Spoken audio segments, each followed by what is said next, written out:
నా ఇంటిని ఎర్రబల్లి లాక్కున్నారు. ఆయన బంధువు పేరిట రిజిస్ట్రేషన్ చేయించారు. పోలీసులతో కిడ్నాప్ చేయించి హింసించారు. అప్పటి టాస్క్ ఫోర్స్ డీసీపీ రాధాకిషన్ రావు, సిసిఎస్ ఏసీపీ ఉమామహేశ్వరరావు బెదిరించారు. సెంట్రల్ క్రైమ్ స్టేషన్లో థర్డ్ డిగ్రీ ఉపయోగించారు. 50 లక్షల నగదు వసూలు చేశారు. సీఎం రేవంత్కు వ్యాపారి శరణ్ చౌదరి ఫిర్యాదు. దుబాయ్ నుంచి ఈమెయిల్, ప్రభుత్వం సీరియస్, దర్యాప్తు చేయాలంటూ డీజీపీకి ఆదేశాలు జారీ. గుట్కా మాస్టరు గుట్కా తినుకుంటా పోలీసులతో కిడ్నాప్ చేయించి హింసించిండట. ఇంటిని లాక్కొని ఎర్రబెల్లి దయాకర్రావు తన బంధువు పేరు మీద రిజిస్ట్రేషన్ చేయించిండట.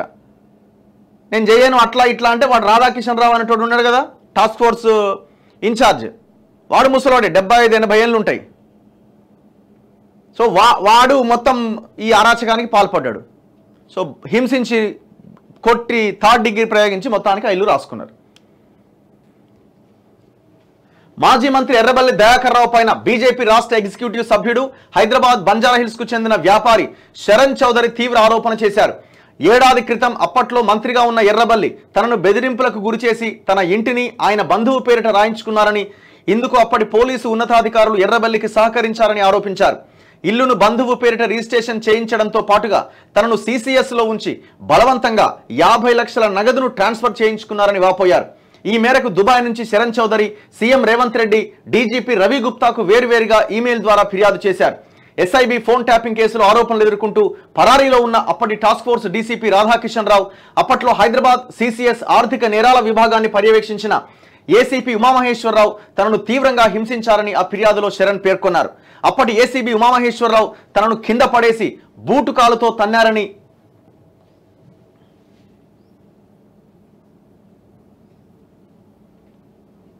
ఏడుంది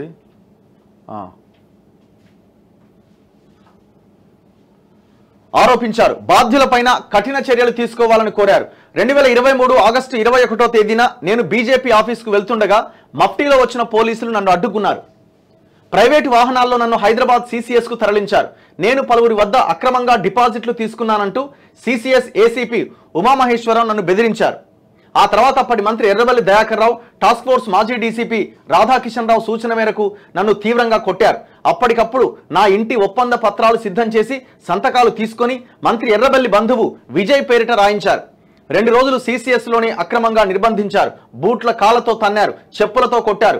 రాధాకిషన్ రావు, ఉమామహేశ్వరరావు వేధింపులు తాళలేక తన ఇంటిని విజయ్ పేరిట రిజిస్ట్రేషన్ చేయించడానికి అంగీకరించా అని శరణ్ చౌదరి సీఎం డీజీపీలకు పంపిన ఈమెయిల్లో వివరించారు.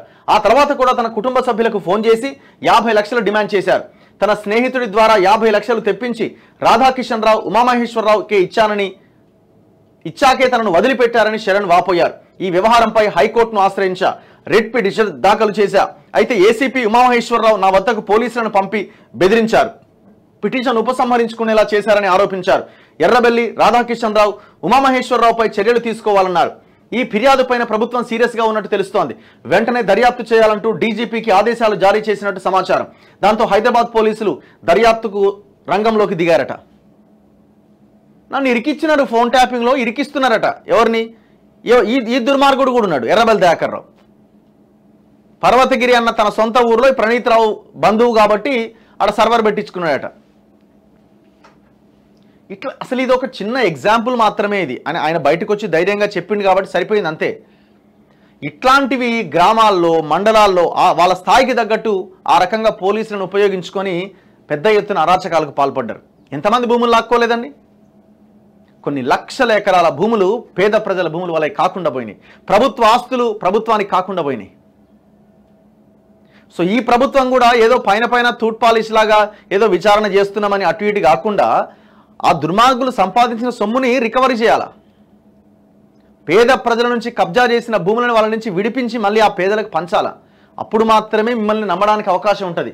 సో ఇట్లాంటి పేపర్లలో వచ్చే వార్తలు ఇంతవరకు బాగానే ఉంటుంది, కానీ నెక్స్ట్ ఏంటి?